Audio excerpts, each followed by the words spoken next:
On today's episode of Watch Chair Go, I drive a gated manual R8. And by a gated manual R8, I don't mean this one.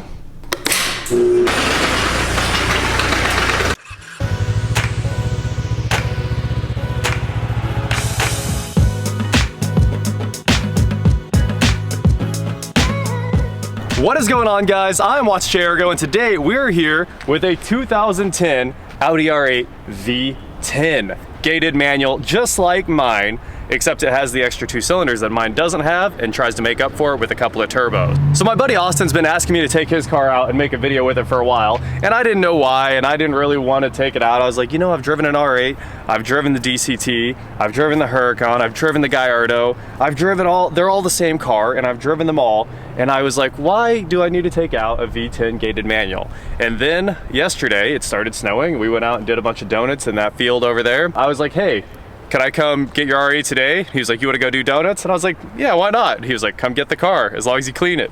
So I headed over to his place, I picked it up, and within like 30 seconds, I fell in love with this car.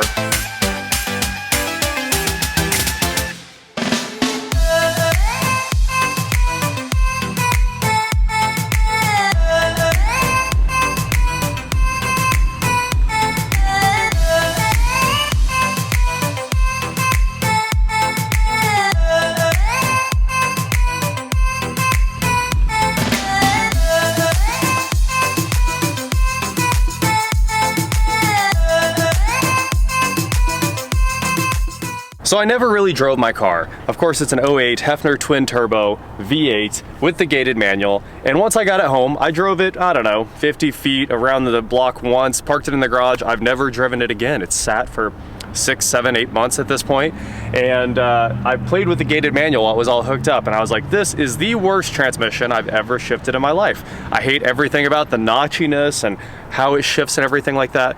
It turns out, once that car is moving, oh, how wrong I was. It is probably one of my favorite manual transmissions I've ever driven. I mean, it's like an upgraded Miata, which is one of the ultimate transmissions. So here we have a full carbon package V10 2010 gated manual, you know, direct injected, all the sauce on Michelin's. It's perfect, tastefully modified. Let's take you through this car. The carbon blades look amazing as we move towards the interior of the car. We'll just start in there. As you can see, there's the entire carbon interior package, the Bang & Olufsen speakers, the carbon dash trim all the way through this car, and of course, the beautiful metal gated shifter that I appreciate more than I ever did before. I mean, look how nicely it runs through there. And honestly, it feels right. You can kind of put your hand on here like it's a knife hand and just kind of toss through the shifts with just 2 fingers. You got your thumb and your index finger can run the whole thing.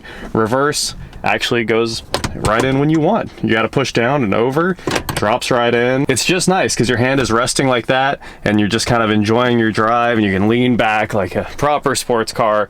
And wow, I like this car a lot more than I ever expected. So there's the rest of the carbon package. There's the usual Huracan Gallardo R8 storage back here. It holds 2 backpacks and it will get you through any supercar rally. I can tell you I've done tons and tons and tons of them in this car, and I've always been, you know, very happy with the ample luggage space in here. As long as you got 2 guys, you got 2 backpacks, and you might have one more in the front, usually car cleaning supplies in the front, you're good. I mean, that'll get you anywhere in the US, no problem. Climate control is beautiful and incredibly simple. Heated seats, auto climate, recirc AC, and you know, nice clicky knobs right there for all the climate. This one has been tastefully modified with an Alpine ILX 207 head unit with all the sauce. It's got the iDataLink Maestro factory integration component in there, so you can still see your songs or what source is playing on the dash, which is really cool. The steering wheel controls work, but all of these controls for the factory navigation are completely dead. It's not like you need them anyway, they still light up. It looks like they do something, but they don't. Also, this ILX 207 has like the OBD integration as well, so you can show throttle position and vehicle speed and all kinds of other cool stuff on the touchscreen. The Bang & Olufsen system in this car, as always, sounds great. Mine sounds great. I mean, if you want to go sit in your car and listen to music, even though it doesn't run, mine works out great for that. A little bit of storage, well, smoker's package right there. And back here, we've got our little bit of storage, and this one also has tasteful mods. K40 radar detector, blue LED in the dash to show you, if there's any radar hits coming up. There's an aux-in hiding in there as well, and it has the Audi Sport projectors that project the Audi logo on the ground when the doors open. Also a nice touch. I should probably quickly show you the other interior controls. We have the adaptive suspension. Here's the traction control, hazards. There is the wing, the spoiler control. That is the park distance alert right there. It has front and rear parking sensors, and those were all integrated back into this nice Alpine head unit. We've got our fuel door release right there. It's machined aluminum, super nice. There's our front release right there, and power folding mirrors. Here's our full carbon package engine bay. It looks wonderful. Really looks a lot better than the you know, the ABS plastic mine's made out of. And it has the optional engine bay lighting package, which is really cool.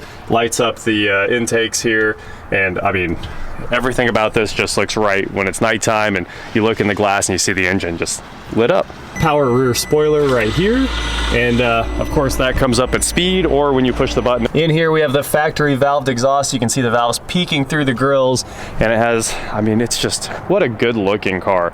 Honestly, I think most car guys just love the R8 because it's like the perfect look, and now I realize that it's one of the most put together, like, well driving cars ever. And here is the frunk, and of course it's the typical car guy setup, which is always just microfibers and quick detailer. I don't know what else you'd keep in there other than a little bit of luggage, that one bag when you're on those long road trips. You do have 12-volt power in there, access to the actual battery right there, and that's pretty much it. So you have the biggest hood ever. This thing's gigantic. And you also have the car that basically invented headlight accent technology. After BMW with the halos, the R8 did it with this nice big stripe, and then everyone did it. So now let's take this 2010 V8 out for a drive and have some fun.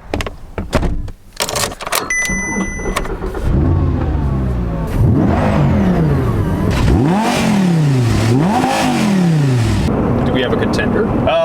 Always, it's a supercar. So there's a 4th gen Camaro rolling up on us back here. She's back there all smiling. I would be too. All right, so we're gonna grab some downshifts as we go around this here, like 30-mile-an-hour decreasing radius right-hander, which is usually a lot of fun, but we're in a lot of traffic today. There are a lot of folks out. So anyway, the driving experience, that's what we're here to talk about. It's just excellent. I think this is the greatest Grand Touring car. I'm just so used to doing all the same things in the Huracan, which is a lot, it's just tight. Everything's tight all the time, and you're always worried in that car because everyone's following you, and they're all like taking videos, and then the V10 is like screaming, and of course it's an underground car that I'm usually in, and that thing, you're just always worried, right?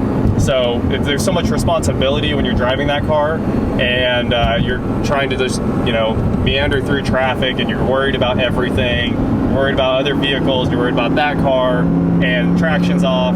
The R8, we're just cruising onto the highway, 3rd gear, nice simple shifts, and you know where the entire car is at because it feels small instead of feeling huge like Lamborghinis typically do, because the steering's a little lighter on its feet. It's incredibly direct. I mean, I don't know what to say other than it's so good. And it's probably like this and the 911 Turbo, maybe my 2 favorite cars ever as far as driver's cars right now. I've got a lot of favorite cars, but man, these 2 are good. There's 5th, we'll go down here and just grab 6th, and it'll drop down into its cruising gear at 3,000 RPM at 70 mile an hour right now. And it's just so chill. We've got cruise control, we've got a great system. I can just sit back in the awesome seats and just enjoy the drive. It is incredibly comfortable. It's so good. So, and then when this gap opens up here in a minute, we've got a little bit of a rolling roadblock in front of us. I can go to 4th or even 3rd if we were feeling like it and have a lot of fun. So here's rev match to 4th, and it just comes to life. Back to 6th. It's the most relaxing acceleration. It just comes up on it and keeps on pushing. It's a very, very good car.